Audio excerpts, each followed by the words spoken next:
so back to lecture 1. So throughout the semester, you're going to see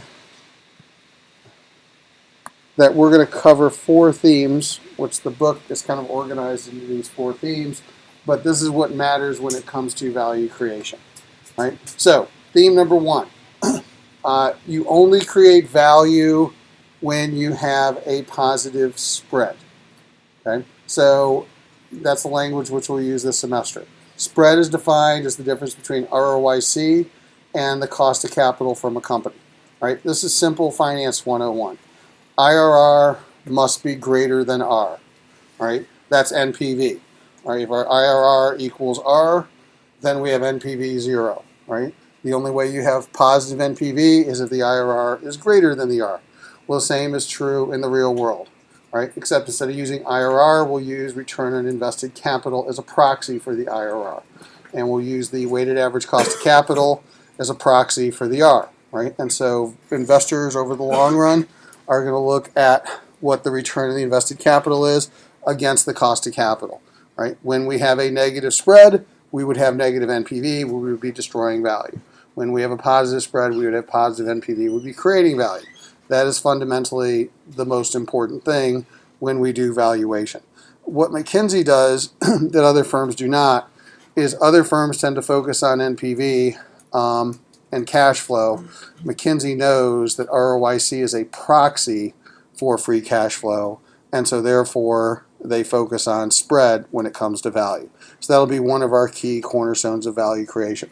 Second cornerstone of value creation is that you don't create value through financial reengineering, right? That's Modigliani-Miller. So the idea is that you have an enterprise value, which is the total amount of cash that a company generates.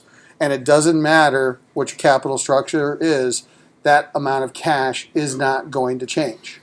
Okay? So whether you're 100% equity or 100% debt, same amount of cash is going to be available to pay the debt and the equity holders.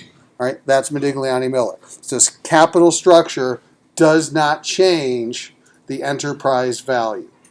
Right? So basically, it's the enterprise value that we're going to focus on, right, regardless of the capital structure. Then, part 2 is you can figure out how to optimize the distribution of cash from that capital structure to the debt and equity holders, right? But the key core concept is that there's just a certain amount of cash that the company generates, and it doesn't matter how it's financed. So we're going to separate out the finance from the operations. And the other key word you'll keep hearing the book use and me use is cash. Accounting is paper, right? In finance, we don't care about paper, we care about cash flow, right? And so 2 reasons. 1, you can't spend paper, so nothing against the accountants, but there's just a bunch of pieces of paper flying around. And number 2, time value money matters. So the timing of the cash flow is very important, especially when the dollars get very big. So those are the 2 reasons why we're going to focus on the cash. Third, expectation, right? A company's value is based on its expected cash flows. It's not based on historical cash flows, right? So the idea is a company's worth the sum of its future cash flows, present value to today, right? So the math for doing valuation of equity is actually pretty straightforward. It's an annuity followed by a growing perpetuity. That's it, right? It's not all that complicated. The hard part of equity valuation is not the cash flows, not the math. It's predicting what the cash flows are going to be, right? So here's the thing. Modern corporate finance goes back to mid-1970s, University of Chicago. And they did a lot of seminal work in the mid-1970s, won a bunch of Nobel Prizes. Matter of fact, they minted a bunch of PhDs, which went to top schools in the 80s. They wrote all the textbooks, and that's just an important historical fact. So everything we've done was really created approximately 40 years ago at Chicago, and the textbooks were written about 35 years ago, mostly by Chicago PhDs. In fact, I was at Wharton in the late 1980s. My professor at Wharton came from Chicago. Right? As a matter of fact, Wharton, which has the largest finance faculty in the world, almost always hires pretty much all Chicago PhDs. We just vacuum them all up. Right? So, as a matter of fact, I think it's one of the reasons why Chicago's got one of the top rankings for business schools because Wharton hires all their faculty and it's research-based, and so basically gives them a leg up. But that aside, what matters more is that these people then were disseminated in the next generation of PhDs, which were spread out against most other business schools, and all the textbooks that you've taken are derivative of what happened at Chicago in the mid-1970s. And here's the key. They did today, which is intuitive. One of the more important pieces of research is they created a database from 1926 to 1975. And they won a Nobel Prize for this. Matter of fact, the effort alone is probably why they won the Nobel Prize. Right? But imagine doing this in a punch card mainframe database, pre-Excel spreadsheet days. So what they did is they took 50 years worth of cash flow for anything you could buy in the U.S. Stocks, bonds, real estate. They had quarterly pricing of all these assets. They had quarterly cash flows of all the assets, and they loaded it into the database. And then they turned the quants loose. And what the quants found was there was a strong correlation between cash flow and price, particularly when you went longer, think a decade or more, with big data sets. You saw a one-to-one relationship between price and cash flow. Right? That's intuitive to us. It says companies are going to be worth the cash they generate over time, especially with big data sets over long periods of time. That's called intrinsic value. Right? Very important concept when we do valuation. So that's the point. We just figure out the cash flows. We know what a company's going to be worth. Here's the rub. What the data says is that whatever you generate over time is what you're going to be priced at. Challenge is today, how do we figure out what the cash flows over time are going to be? We have to guess, right? And the data says that once you go out more than a decade, you get an almost one-to-one relationship with big data sets. So really, eventually that's the point. We guess now, becomes reality later. But we never get to the future. Think about this. If we were to jump into a time warp, and we were to time warp 10 years in the future, then the cash flows of what happened for the company for the last decade no longer matter. It's the next decade. So the price of any asset, whether it's fixed income or equity, is always based on expected cash flows, is never based on reality, because we never get to the reality to see what the cash flows are. We always live in the world of expectation. And this is true for any asset. Doesn't matter if you're doing a stock, a bond, anything else. Bonds are a little bit easier than stocks because at least with bonds, they give you promises. And then you can just evaluate, do I believe the promises? Because they tell you what the interest is going to be. They tell you what the principal is going to be. They tell you when it's going to be paid. And it's just a question of default risk. Stocks, a little bit different because I don't guarantee you how much cash flow or when. That's the point. I have to guess. Right? So a lot of what we're going to be focusing on this semester is we're going to have to live in the world of expectations. So let's talk about it for publicly traded companies. What matters to the expectations, and we gave you a little bit of highlight of this last week, is Wall Street. Wall Street plays an important role in setting the expectations of what we think are going to happen to companies. Not that they're right, but they're the professionals, and they spend more time trying to figure out these expectations than the average person. And so here is the point, assuming that software from Microsoft doesn't die on me yet again. Try this again. Wall Street spent last year approximately $3.9 billion on equity research, right? And so that's one of the reasons why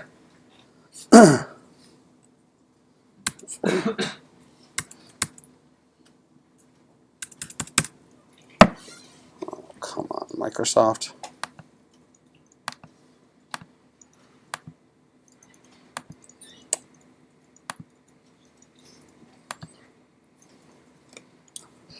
All right, well, I'll keep talking while we're restarting Bloomberg. So Wall Street spent about $4 billion, a little under $4 billion, on equity research. And there are two types of analysts that exist on Wall Street. One type of analyst is called the buy-side analyst, and another type is called the sell-side analyst. I mentioned this in the first day of class, but I'll repeat it again. So what's the difference between the buy-side and the sell-side? So if I say buy-side, who am I talking about? And if I say sell-side, who am I talking about? Yeah. For buy-side, you'd be talking about all the hedge funds and private equity funds of the world. They buy securities or buy companies, and the sell side you can talk about investment banks, professional equity research analysts who sell their research reports. Yep, exactly. So the key to the buy side is they're doing the research to actually decide, do I want to own you? And what price should I pay? Or if I own you, do I want to sell you? So I'm the one that's actually buying your stock, right? Whereas, again, we get back to the sell side. Sell side analysts are a little bit different. Sell side analysts don't actually own any of the stocks. What they do is they write research on whether or not you should buy, hold, or sell, and they come up with the idea of target prices for these companies, right? And so the key is that the people that are actually getting the sell side research are the buy siders, right? So the buy siders can do their own independent research if they choose to, but they can also rely on the sell siders to help them with that process. So in Bloomberg,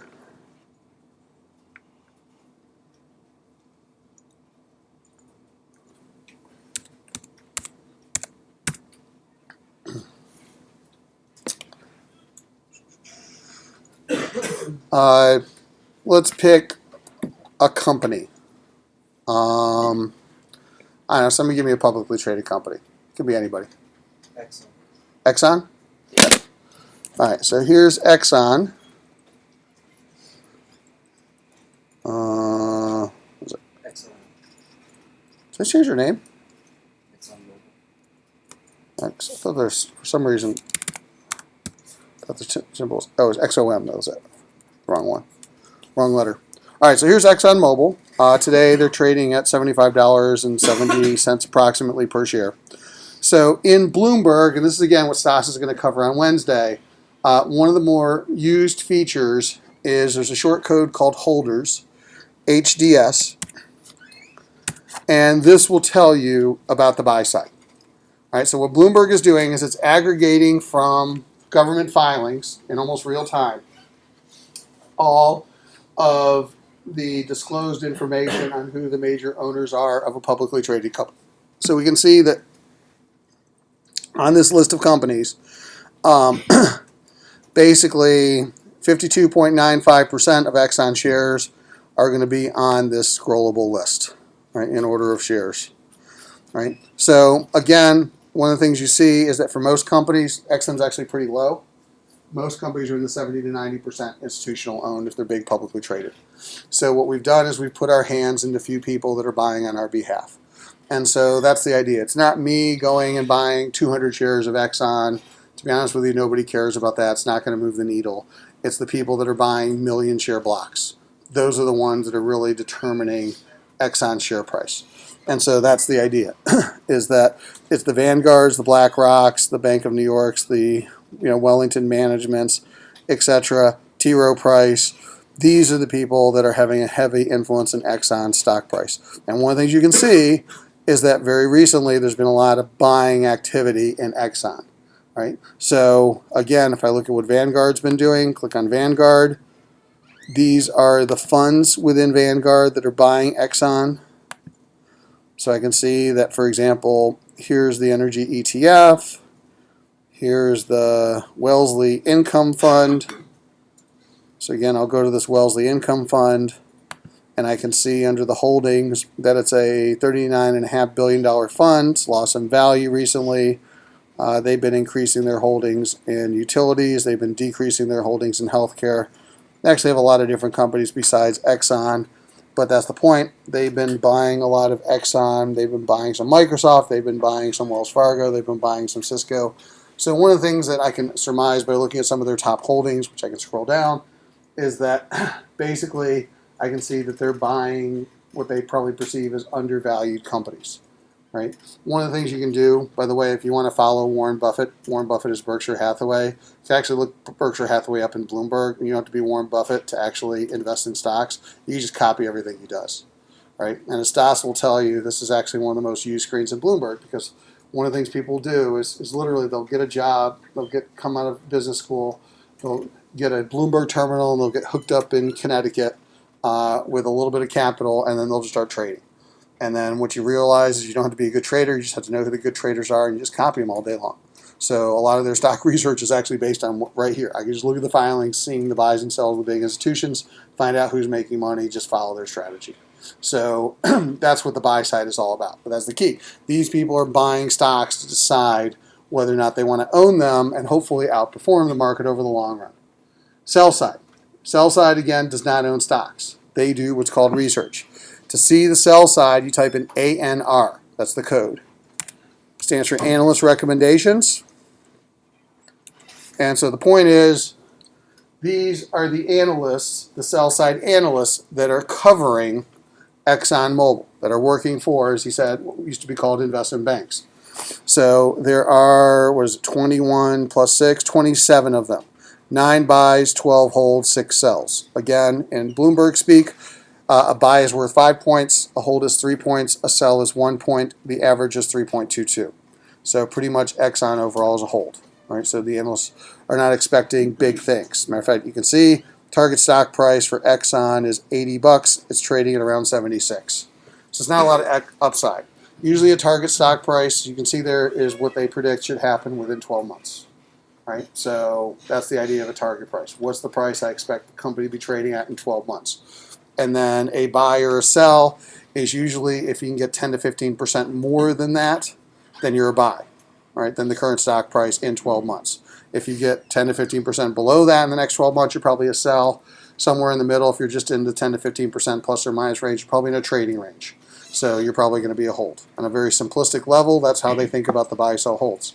Right? So again, you can see who the analysts are and who some of the ranked analysts are. So for example, Phil Gresh from JP Morgan is the #1 ranked analyst by Bloomberg. He's neutral on Exxon with a $70 stock price. Last changed it on January 27th. And again, you can see that he's on Bloomberg right now. That green dot means he's online. You can IM him. He works in New York. That's his phone number. And this is his coverage universe. And that's the point. What the sell-side analysts have is they have a coverage universe of covering all the other energy stocks, including oil and gas. So they have access to the CEO, the CFO, and head of investor relations. And all of them go out of their way to tell them and educate them as much about the industry as they possibly can. So, for example, we had Lockheed Martin's head of investor relations guest speaking last semester.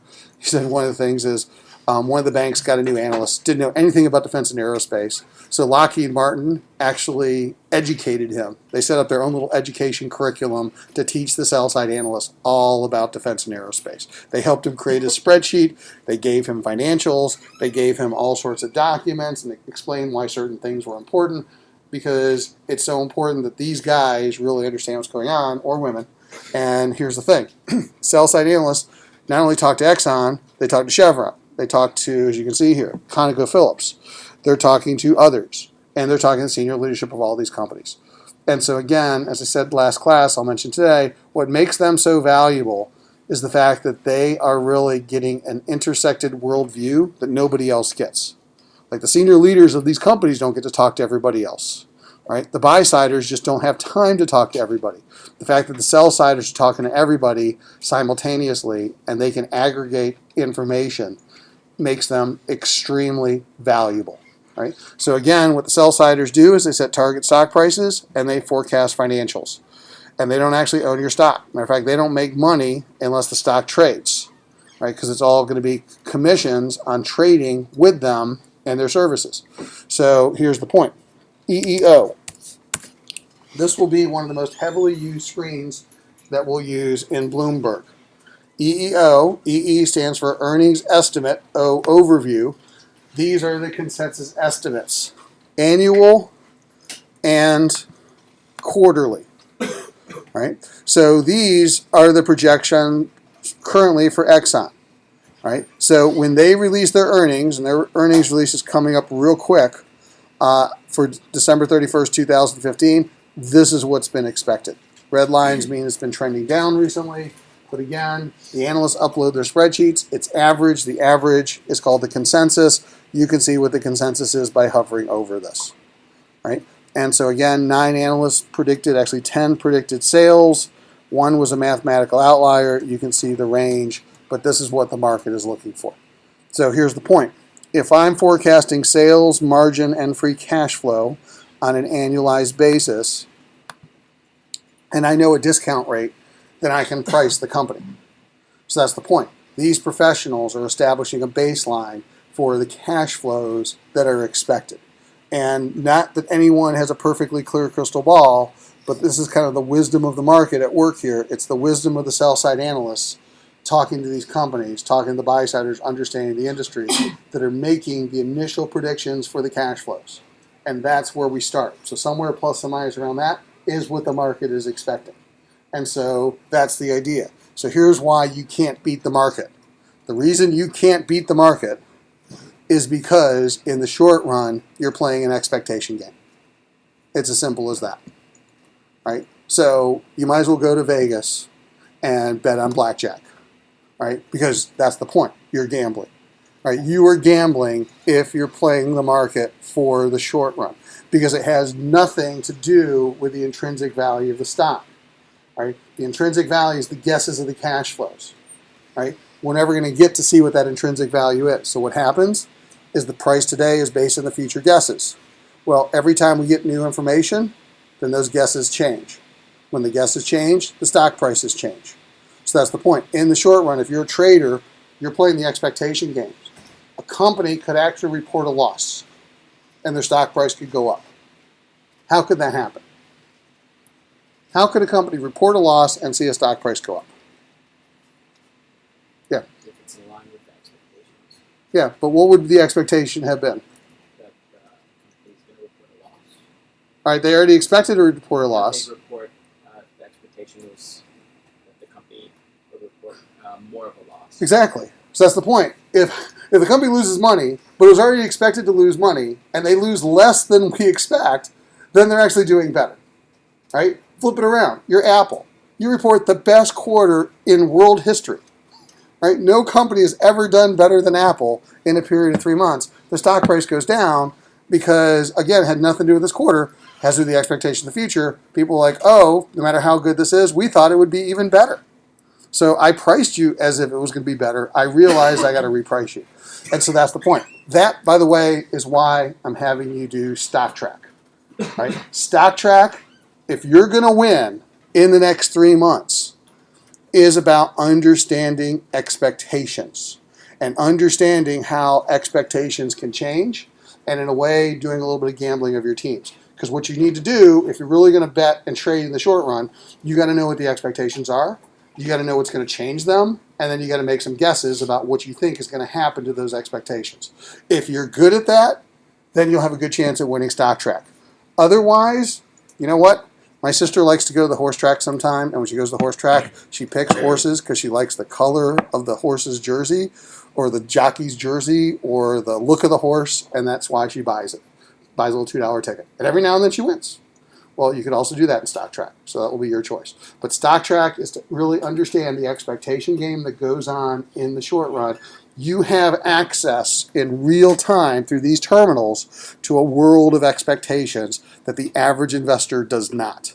And that's why the average investor who's using Yahoo or Google Finance is so laughably behind the rest of the market. You almost feel sorry for them, right? Because they stand no chance unless they're doing like insider trading or somebody else like Charlie Sheen did in Wall Street. But that's the point. The average investor, if you don't pay attention to what's going on in here, you're just not going to beat the market. Okay, because too many people that understand expectations that matter. So, for example, one of my favorite stocks to not own is Amazon.com. I love Amazon Prime. I'm a $99 a year customer. I can't tell you how much money I spent on Amazon. I have to tell you, Jessica Jones, amazing series. Man in the High Castle, really cool. When I was laid up after my surgery, I caught up a lot on Amazon Prime and Netflix. Man in the High Castle was, I think, Amazon? Yeah. Is it Amazon? Jessica Jones was Netflix.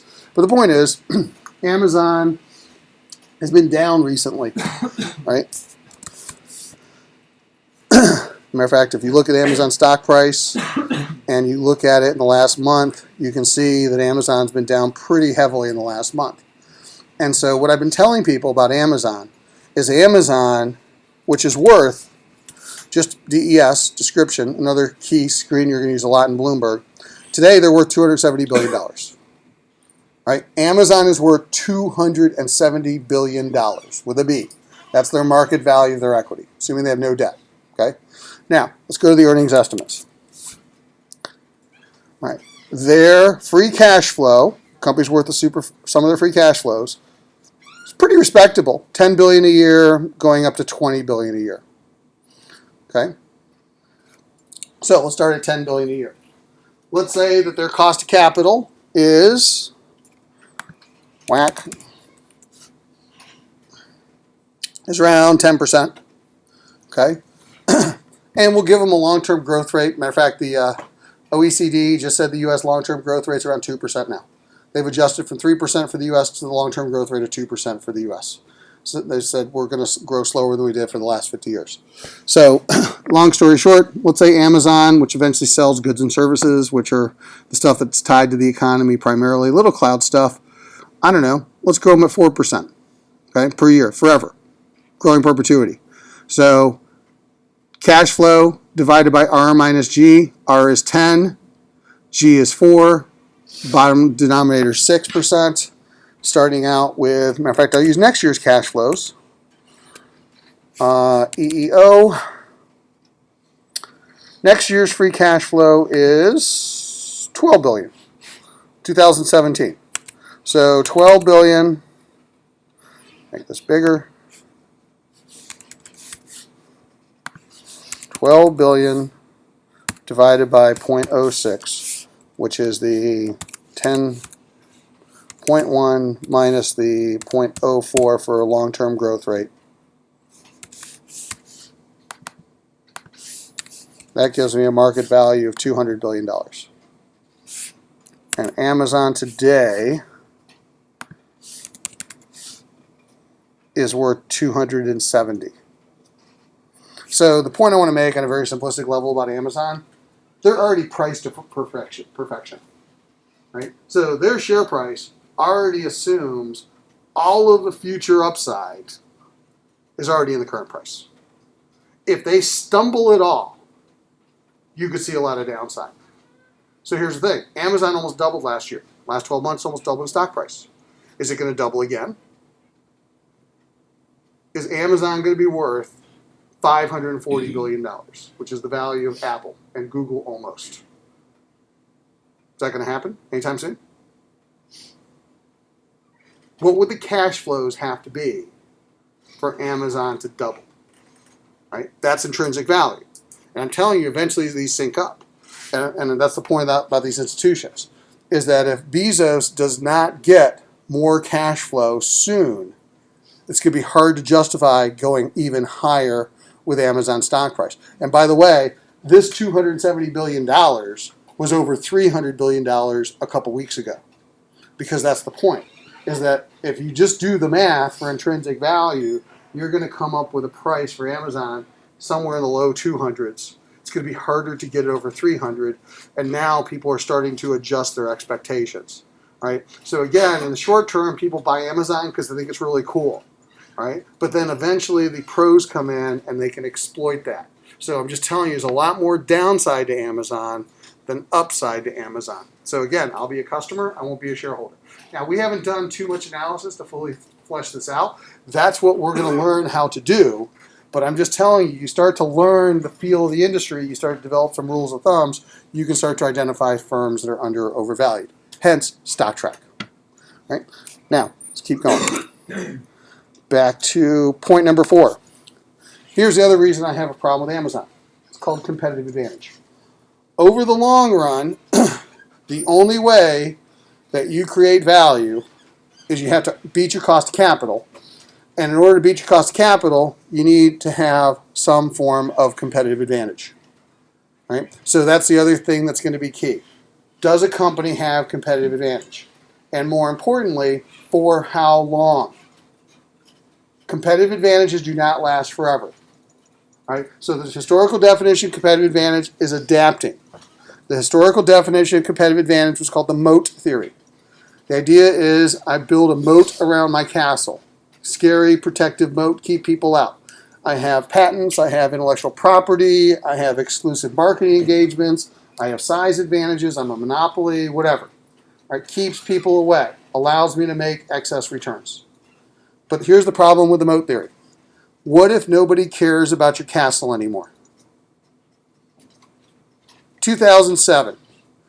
BlackBerry controlled 70% of the smartphone market in 2007. That was almost 8.5 years ago. Today, they're down to 1%. They barely exist. Does anybody in this room actually have a BlackBerry? Just willing to admit it. It's okay. That's the point. How's a company that was the standard by which the business community worked, that when Obama was voted to the office, he actually asked the NSA to get the BlackBerry to work because he was so addicted to it, he couldn't work as a president without the BlackBerry. Now, he switched over to the iPhone, right? And that's 8 years. And the BlackBerry went from standard to non-existent within 8 years. So, the new theory of competitive advantage is called the wave theory. And so what's important is that you're on a wave, it's going to crash. So it's not do you have a competitive advantage, it's how long, right? And more importantly, like a good surfer, what's the next wave, right? What is the next wave because you want to ride that next wave. And if you don't ride that next wave, then your past may not be good enough. I'll give you another example. Are you familiar with Polaroid or Eastman Kodak? Okay. What about Kodak? You guys heard of them? All right. Who was Kodak? Because they went bankrupt. They don't exist today. Who is Kodak? I'm sorry? Film company. Yeah, film company. Why did Kodak go away? Because with smartphones having the capability of a digital camera just being absolute. Yeah, you don't need film anymore. You could take pictures with your phone, and they're pretty darn good. So, who was the disruptor? Because they were what was called analog. They were the analog film company. They dominated for years. Who was the disruptor in digital that created the original digital camera that Kodak should have been feared with? Who had the original patent for digital cameras that had the foresight to see the transition from analog to digital? Anybody know? It was Kodak. Kodak actually developed the original digital camera. They actually had the patents on it. And there was a very famous meeting in Rochester, New York, which is where they're headquartered, in the mid-1980s. And the board of directors knew that digital was coming. Right? So they actually asked the head of research and development to say, okay, you guys had kind of developed a digital camera. Let's see what the latest digital camera looks like. Right? Bring it into one of our board meetings. The board wants to see it to see how much of a threat digital is to our analog business. This is mid-1980s. So they wheeled it in. It was a little bit bigger than this podium. Cost $85,000 to build, approximately. That was their cost. And it took a 0.2 megapixel image. Right, that was the original digital camera in mid-1980s. And this behemoth, it really was a behemoth, they showed to the board. And the board, I mean, was realistic. They're like, okay, nobody's going to buy this thing. Right? But they asked a very important question. And they said, how long before that becomes something about the size of a traditional camera that takes a similar quality picture to a 35 millimeter camera and costs about the same as a traditional camera? So how long before the world gets to this where it is really competitive? And the answer, at their best guess, 30 years. Right? Within 15 years, they were bankrupt. So that was the point. They thought they had a lot more time. They didn't. Competitors came in and disrupted them. What I want you to understand about the Kodak story, what I want you to understand about the Amazon story, what I want you to understand about others is that competitive advantage is fleeting. That I've been saying for a few years now, and I'm not, some sort of genius or I'm not all that prescient. I just know the data that Apple's going to peak. And I kept saying, just wait, one day you're going to be lamenting Apple. Oh, everybody's talking $1 trillion company. And I was laughing at that because I knew what math they had to generate in order to be $1 trillion company. I was like, nobody can do this. And the problem is growth. The problem is not the cash flow. The problem is growing. But here's the point. When you're a $200 billion company, try growing 15% a year. I mean, that's the point. In 2 years, Apple would have to grow the equivalent of a Google in order to keep growing 15% a year. There's just not that much revenue in the world. And so that's the point. It's not that Apple's now a bad company. It's just people were unrealistic thinking they could grow at the rate they're going forever. You know who's going to look like Apple in another 5 years? Google, now called Alphabet, right? And it's tough because I have a presentation to Google that I'm making in about a month, and they're expected to grow. You can see it in Bloomberg. Look up Goog, big Goog, which is Alphabet. They kept the ticker symbol. But you can look up their earnings estimates, and the point is they're expected, switch this to growth, to grow at 16% a year. And then it eventually gets to 13%. And by the way, when it gets to 13%, they will be a $90 billion company. It's called law of large numbers. Get to $100 billion and grow 13%. That's $13 billion a year. Well, they're not growing $13 billion of actual dollars a year. So that's the point. That it gets really hard to maintain this level of growth once you get really big.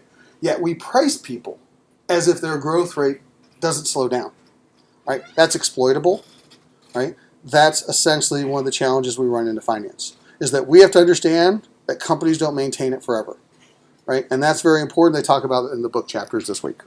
All right, so those are the four things that we're going to care about. So if I had to draw you a blueprint of the drivers of value at a high level, three things matter. Number one, spread. Number two, and I'll be very clear on this, growth does not create value. Say this one again. Growth does not create value.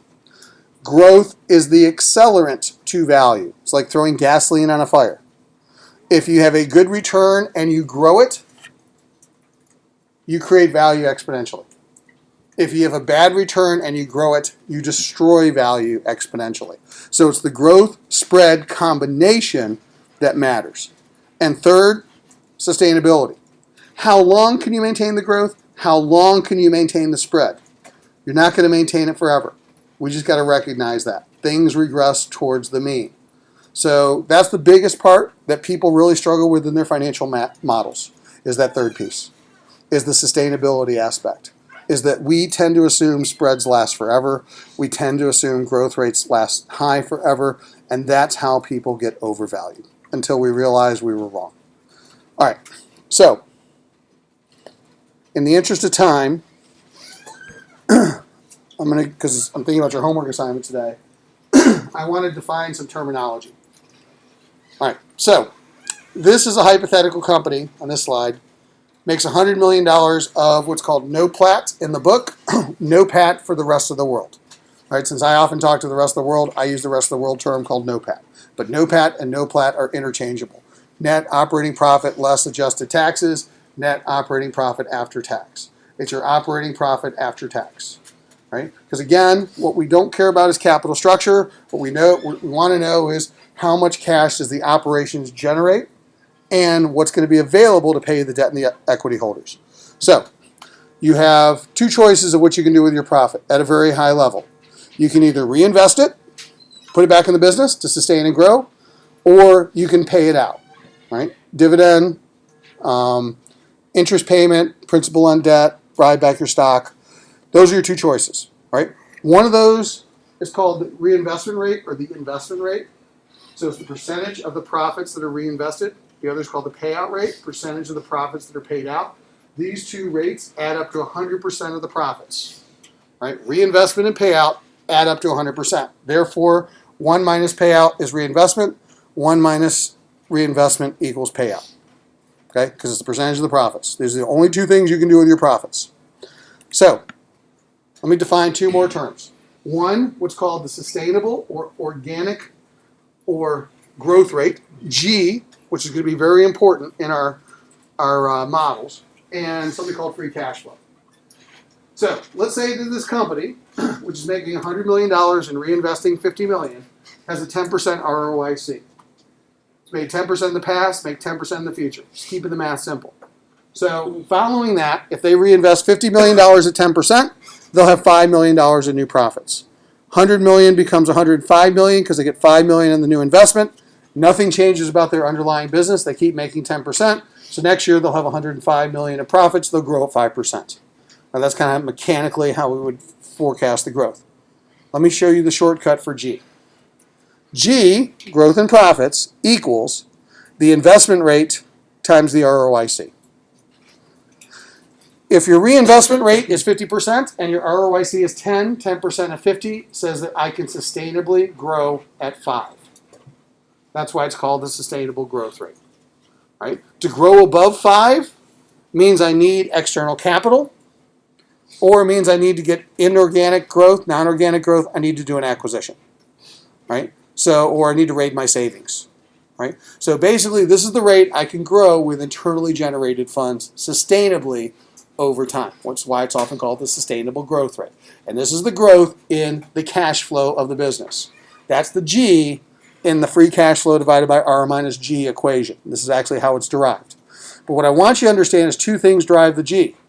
One is reinvestment. So I want to get my growth to 10%. I want this to be 10% versus 5%. And that times that equals that.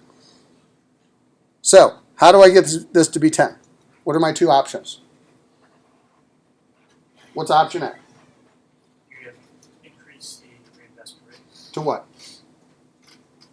100%. That's right. So, sorry, no more dividends. I'm just going to put 100% reinvestment, and that'll give me 10% growth. All right? But that's the challenge with publicly traded companies is cutting the dividend is very difficult. It's almost sacrosanct. So, one way to do it is to reduce the payout, but that's often a trade-off once you're public. Yeah. You can also increase return on new investment. That's right. To what? 20%. So if I got 20% ROIC and I maintain my payout, I grow twice as fast. That means everything I do has to double its performance overnight.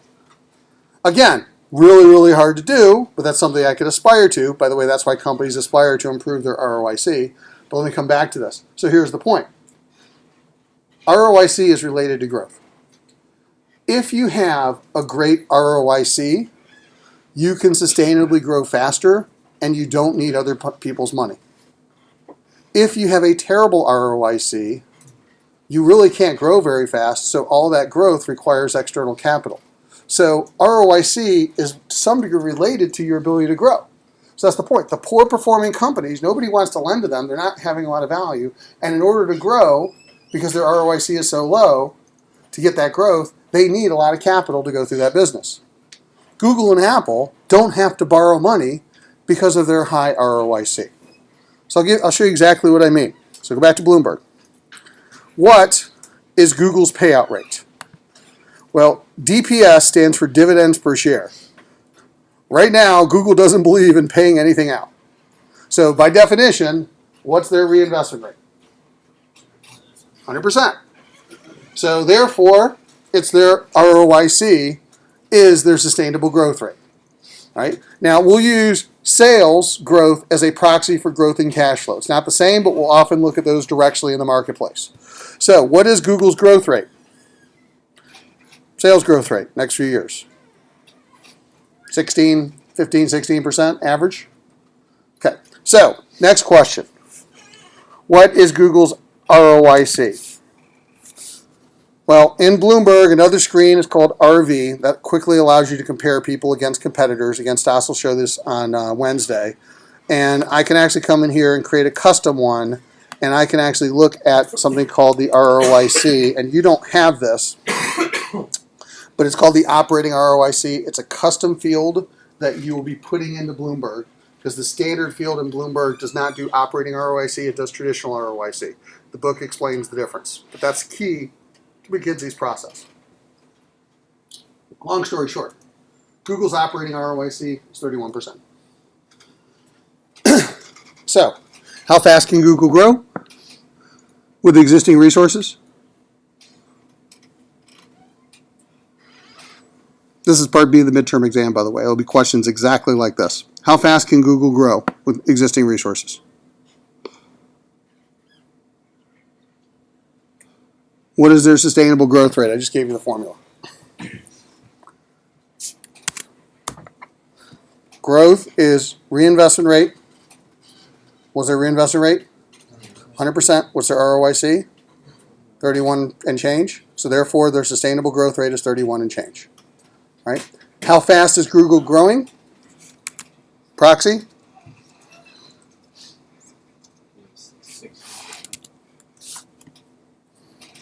Use sales as a proxy, 16%. So they can grow at 31. They're growing at 15 to 16. What happens to the rest of the cash? They don't need to reinvest it. They're not paying it out. It just goes in the bank. So like Apple, you're going to see Google's bank account get bigger and bigger and bigger and bigger. This is exactly why. And that's the point. They don't need the banks because they're growing much slower than their ROIC would allow them to do it. They're just printing money. Now they're using that printed money to invest in the business. So for them, it's just a question of when are they going to pay it out? Or are they going to buy somebody in the interim? Right? Same thing with Apple. Apple's got $200 billion. The reason why? Apple's ROIC, I don't know if you saw it on that screen. Apple's ROIC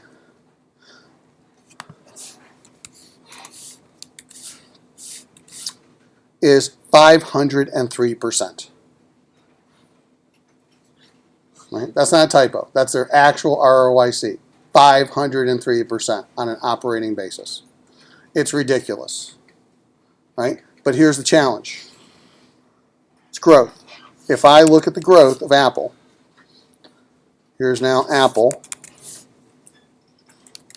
and I look at their growth, Apple is no longer growing very quickly. Right?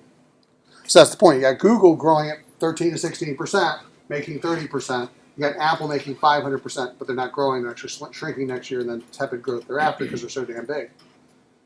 Here's what's astounding. Apple's $200 billion in revenue. Google's $60 billion in revenue. Apple's market cap today is $535 billion. Google's market cap today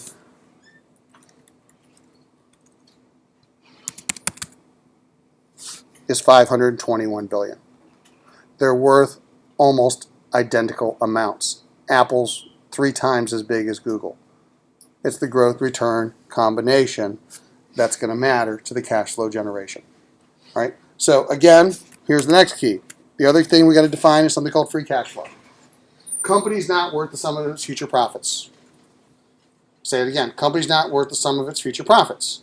And the reason why is because I'm going to take some of those profits and I'm going to reinvest it.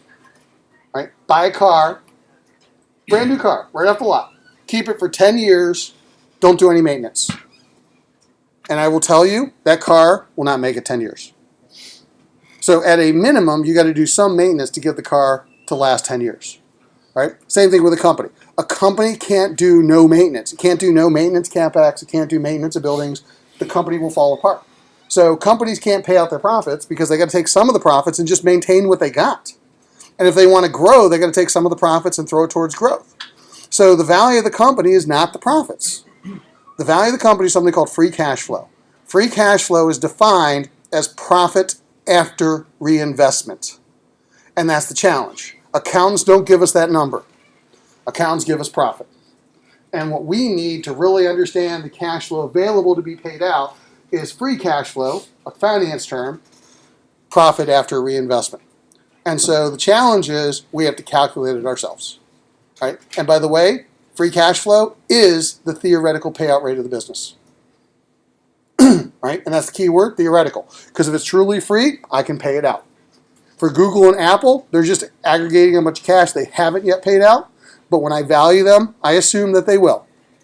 Right? And so that's the point. It's just a question of this is the cash that could be paid out. Right? And that's how we value companies. So this is what you're going to hate in 2 more weeks. Is you're going to have to calculate free cash flow. You're going to learn how to do this professionally. And unfortunately, the accountants have not helped us. So we're going to learn how to create free cash flow and do this in an economic format. And it's basically the cash from the income statement minus the change in investment in operating assets of the balance sheet. The difference is called free cash flow. Right? So here's a quick point. A very important slide for this semester. I want you to understand the lessons on this slide. Here are 2 identical companies. We started out talking about hypothetical company A. I'm now going to talk about hypothetical company B. Which of these 2 companies is more valuable? Given the data on the slide. Both these companies have the same profits. Both these companies are growing the profits at the same rate. And it's expected to continue over time. and both these companies have the same cost of capital. Are they worth the same, or is one worth more, and why? Yep. Company B is worth more because it has higher cash flow, free cash flow. Exactly. And that's one of the key points is B is worth more than A because B generates more free cash flow for the same profit. And we value you based on free cash flow, right? Follow this, right? So the reason B has more free cash flow than A is because B doesn't have to invest as much to generate the same profits.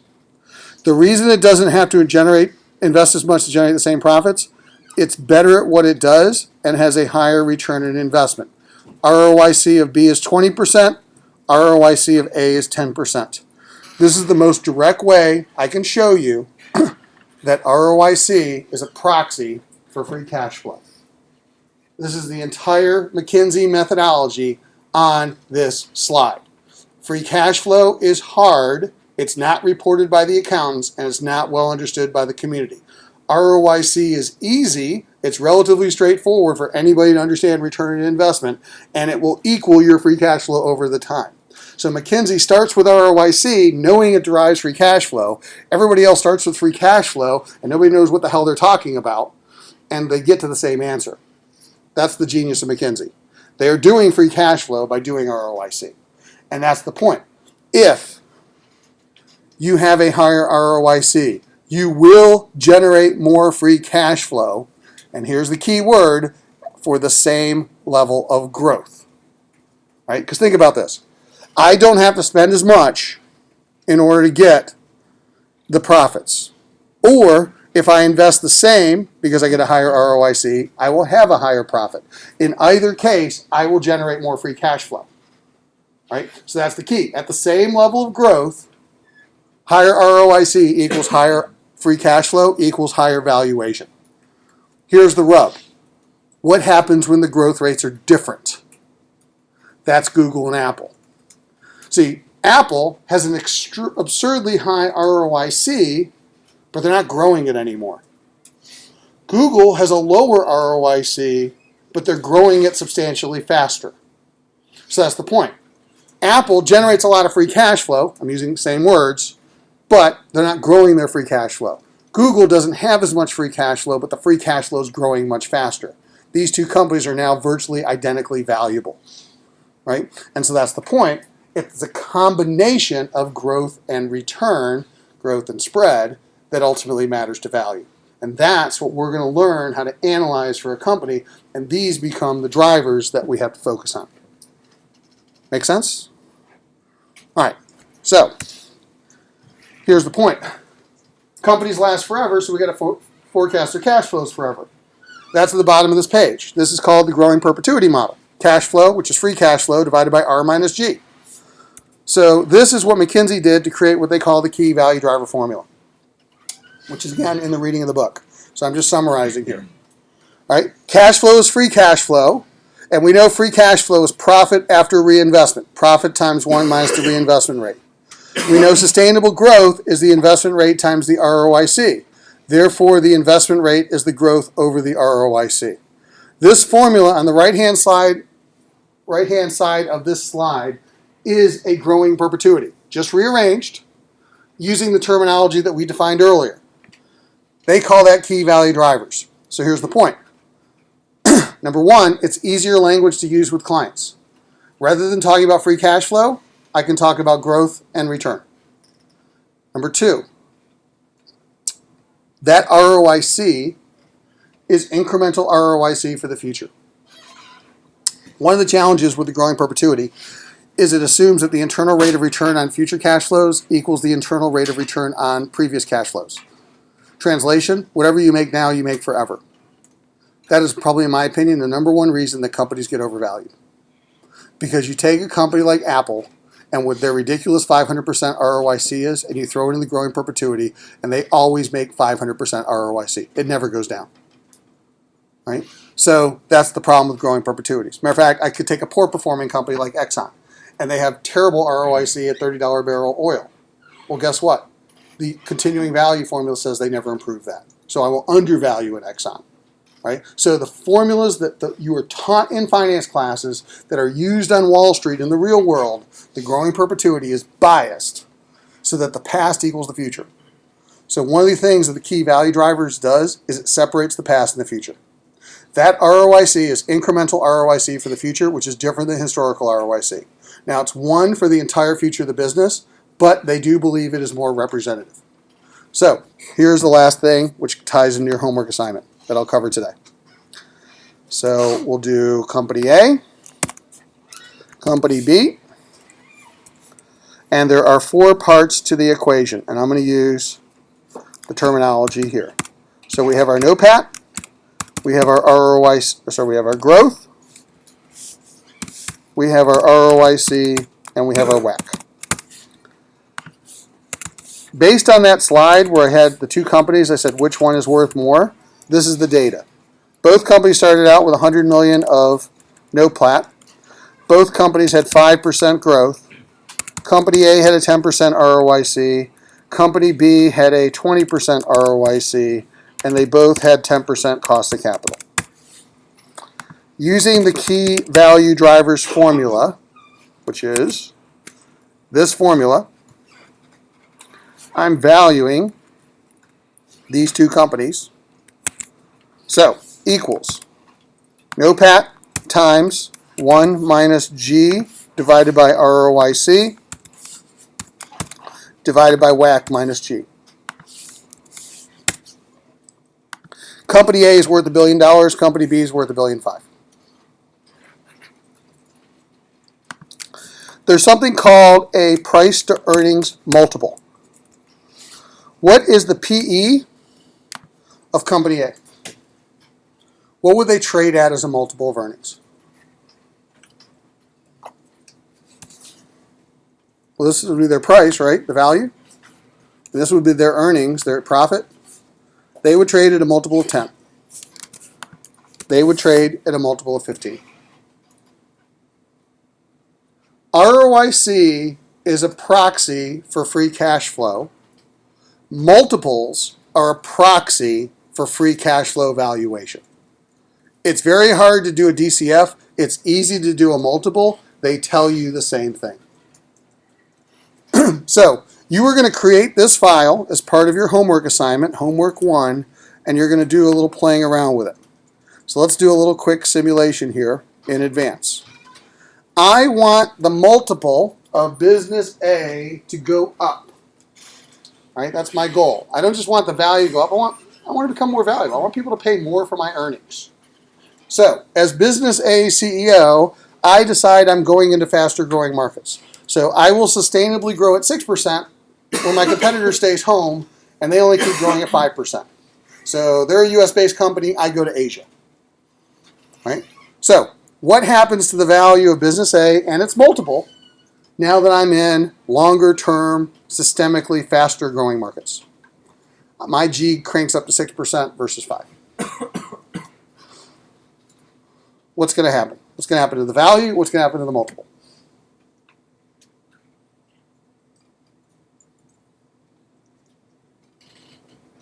Here's 6%.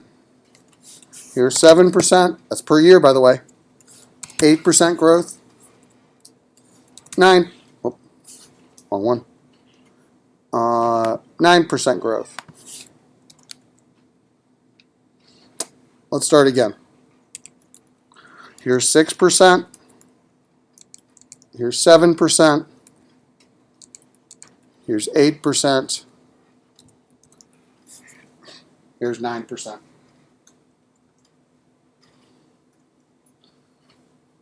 What's the difference as growth changes between A and B? Yeah.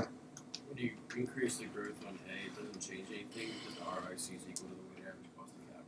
Exactly. So since the ROIC and the WACC are equal, 0 spread, 0 NPV. You're just adding 0 NPV projects faster. You work harder, you don't go anywhere. I like to call this the treadmill. And eventually you just get tired. And you didn't accomplish anything. Right? You fall off. Or, company B, why is it becoming more exponentially valuable? It's borrowing at 10, it's making 20, and it's doing more.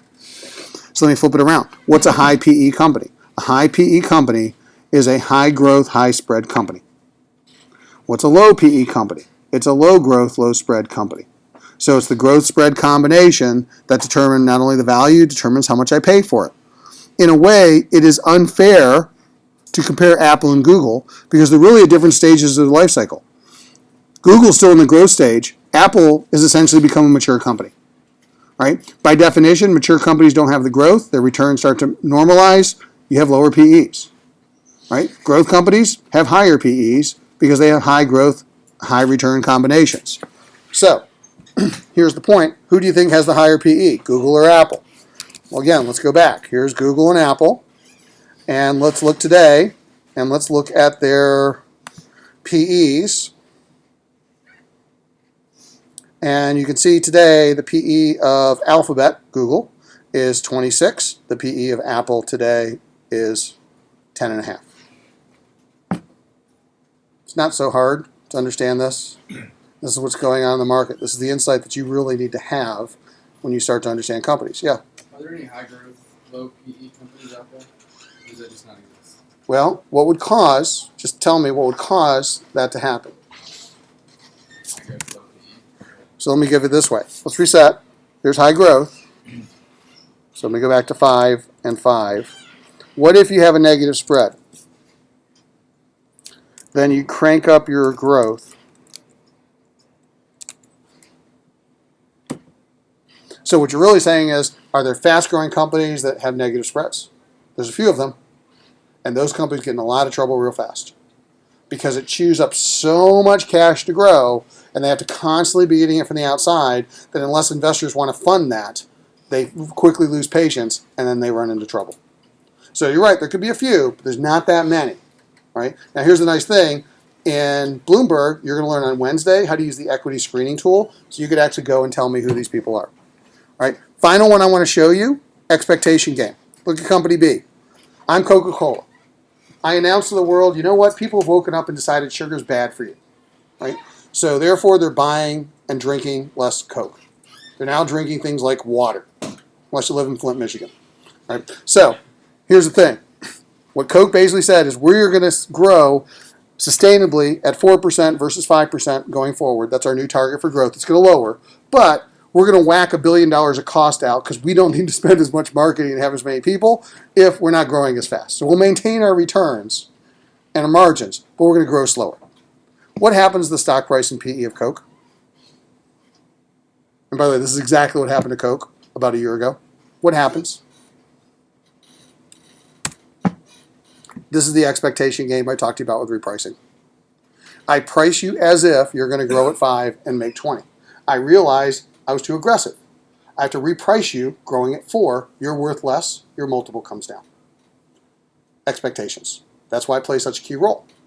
Right? Because all of this is based on expectations. All right, so here's the last piece, and I'm going to do it quickly. And the nice thing is you have video to look back on this because we've got about 3 minutes left. All right. The same thing works out in the real world for a real PE. You can use the exact same equation to just do equity value because the actual PE is based on earnings per share, which is based on net income. So it's NOPAT or it's net income.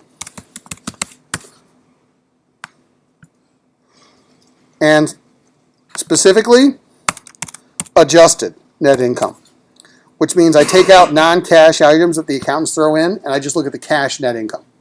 It's kind of almost like an oxymoron. Instead of growth in cash flow, it's growth in net income or earnings per share. ROIC or becomes return on equity, and WACC becomes cost of equity. So if you do ROIC, it's NOPAT, growth in free cash flow, ROIC, which is the return on the debt and the equity, and the WACC, the cost of the debt and the equity. If you do pure PE, it's net income or earnings per share, which is based on growth in net income, growth in EPS, which is based on the return on the equity, which is based on the cost of equity. You can use the same formula, but you got to be consistent with the 4 drivers. For your homework assignment, homework 1, you're going to look at the equity drivers. Okay? So, we're going to pick a company. Let's do just since I'm here in class, let's just do Apple real quick. So here's Apple. All right, so I'll switch to Apple. And first, I'll look at the WACC screen, WACC, and I'll see what their cost of equity is, because I'm just going to do an actual PE for Apple, and right now it's 10.9%, right out the WACC screen. So 10.9% is the cost of equity. All right, next, EEO. So there's two screens you're going to need to know to do your homework assignment, and everybody here should already have a Bloomberg account. On the EEO screen, what matters is you want to make sure you're on annualized data. Don't use quarterly data, use annual data. Net income adjusted is what we care about, as opposed to GAAP net income. The basically adjusted net income takes out non-cash items, right, that distort PEs. So the analysts are, again, taking what the accounts give and adjusting them. So use adjusted net income. And we care more about the future. So what I care about is next year. All right, so next year is going to be the first one that says estimated. All right, and specifically what I care about is what's called FY2, forward earnings 2 years out. So the second estimated column is the one that the professionals focus on. In Apple's case, fiscal 2017. Adjusted net income, 53,176. 53,176. All right. Return on equity. Here's Apple's return on equity for the next 3 years, expected to be 39, 39, 33. So I'm just going to take an average of those three. Equals 0.39 plus 0.39 plus 0.33, and I'm going to divide that by 3. So they're averaging around 37% return on equity for the next 3 years. With no growth, our little model would predict that Apple would be worth $487 billion and would have a PE of 19. If I look at the actuals today, the actual PE of Apple is, you can see it halfway through the screen, 2000 price to adjusted earnings, or I'll use this PE, price to earnings, is 9.51. So what I want to do is I want to change the growth rate until I get these two numbers to be exact. Okay? So in this case, is Apple expected to grow or shrink? Okay? So how fast? 1%? 1%? 1% gets me to 9.83 or 9.51, so it's not 1%. 0.5, half a percent, 0.0052, 0.0053. That says that Apple has a similar PE, $505 billion worth of value. Take cash minus debt, probably explains the non-operating value of the rest of this stuff, because they're going to lose a third for taxes on the $200 billion. They're going to pay off $60 billion of debt. They're going to lose a third of the $200. So take that, what's a third of 200 is about 130, 120. Take out 60, you get about 60 or 70 left. They're at a $570 billion market cap. I'm really close. Forget that last part. What I want you to do is I want you to come close to matching the PEs. All right, so what you're going to do is you're going to tell me what the expected growth rate is of the companies. Your homework assignment is I'm going to give you 3 companies. All right, they won't be Apple and Google. All right, and what you're going to have to do is you're going to use the key value driver equation, and you're going to have to estimate the 3 growth rates. All right, using the process that we just did. And by the way, this was recorded on video.